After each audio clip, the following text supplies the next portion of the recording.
Hola, keeping it sassy, keeping it sassy. Hola, keeping it sassy. What's good, Ray Gang? Welcome back to my universe. Welcome back to my universe. Make sure you guys comment and subscribe, you feel me? As you guys can see, I'm reacting to how do people become homeless? You know what I'm saying? I want to know. I've been wanting to know this answer for years now. And yeah, it sounds very interesting. You know what I'm saying? Get this video up to 200 likes. You feel me? Is 200 too much to ask for? Just like the video. Comment down below what kind of videos you guys want me to react to. Subscribe to the channel. I'm not asking for much at all. But anyways, let's get into this video. So it's honestly a cause that I try to do what I can to help, and I wanted to make this video for two reasons. One, to point out that I have a video on my main channel right now that I made for Prank It Forward. It's called Homeless Day Spa Surprise. It's a really cool video. Please watch it and please share it, because the more that video gets shared, the more money is raised for charity. And that's after? thanks to Prank It Forward. That's a great it's a great video, and I hope you enjoy it. We put a lot of work into it.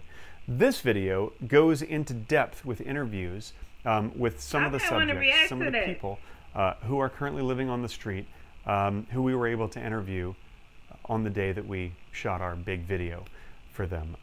What I'd like for you to take away from this video really is a sense of empathy for homeless people. Who are they? How do people get homeless? How do they escape homelessness and get back into regular life? And a sense also that they could be anyone. They could be your family, your friends. They could be your father, mother, daughter, son.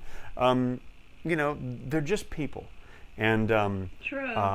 I really hope that you can watch this, share it with your friends, and I don't understand just kind of why get a we got sense homeless people on Earth. People are people, and it don't make sense. And do what you can to treat people with dignity and respect. Thank you for watching this. See you guys. Okay, get into it, honey. I've been out here going on 2 years.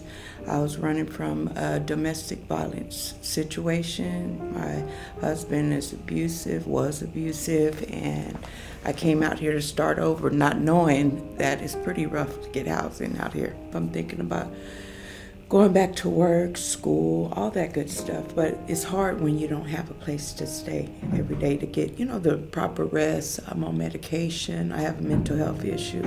Learning to sleep outside has been really hard. To close your eyes and go to sleep, you tend to stay up. Many people don't appreciate veterans, or they look at people that are homeless as worthless. We're not. We all have feelings.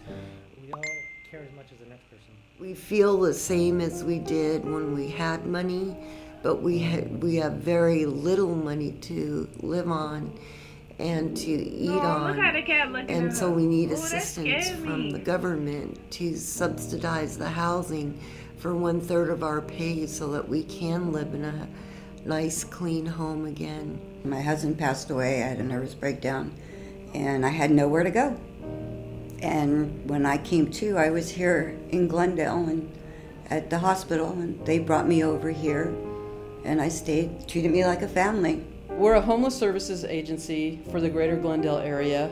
The entire process of moving somebody from the streets into housing can be quite daunting and labor intensive. There's the outreach and rapport building to even get them to come in or access services to begin with. There's a waiting game a lot of times that people have to go through. And in that time, because of the issues they have that they face, they tend to give up quite easily. So they need a lot of encouragement, a lot of assistance. You start believing that you're not good anymore. You know, like your self-esteem has gone down the drain. I gotta sell my pride every day. You know, panhandling sucks, and they're like, why don't you get another hustle? I don't want to steal. I don't want to have to rob. I don't want to have to do something scandalous. It's very hard, especially when you don't have a car to look for a place on your own. See, I'm just looking on the path instead of off the beaten path, and everything on the beaten path is taken. There's a 1 to 5 year waiting list. One point, I slept in a convalescent home that my aunt was in up until I came here. I used to have a good job. I used to be a mechanical designer. I worked for McDonnell Douglas. I was making 18 to 24 bucks an hour. I had a bad crack problem, and basically that's what put me on the street. And that's where I've been ever since. So it's time for me to get up and get a place and start cleaning up a little bit. My family just doesn't know how to handle seeing me medicated, or they just don't understand mental illness. So I didn't have the proper support, and now I'm here homeless again.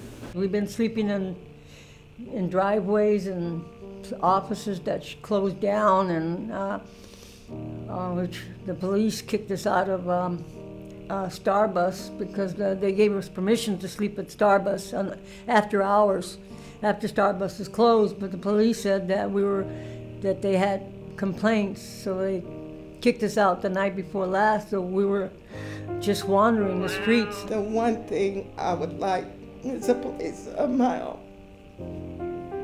I really need that. I've been on the waiting list here before in the past, and I've had friends in here that have come here in the past and gotten their lives together. You know, it's never too late for somebody. So you don't know the person's background or where they come from, so you can't place that judgment.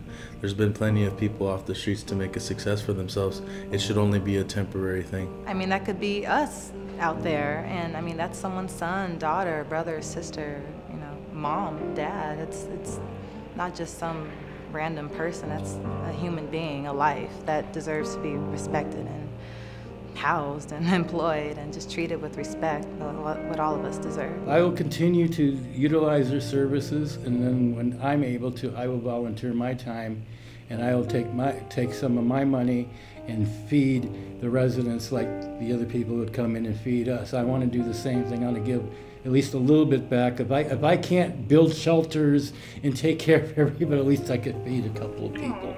I can see a light at the end of the tunnel where I didn't before.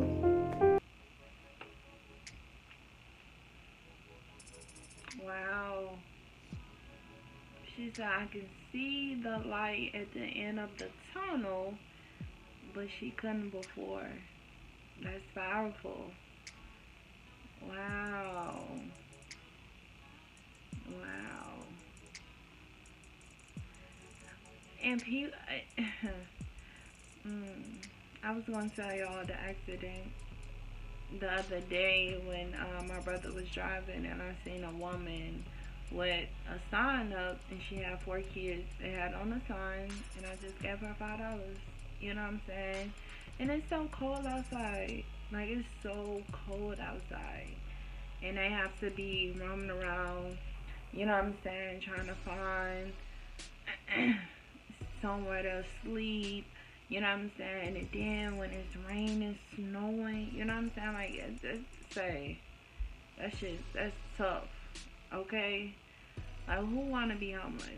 You know what I'm saying? And I feel like people just, it shouldn't even be homeless people here on this earth. I feel like the damn government needs to be doing something. You know what I'm saying? But anyways, how you guys feel about this video? Make sure you guys comment, like, subscribe, and I'm out. Peace. Look at that black girl, look at that black girl, look at that black girl.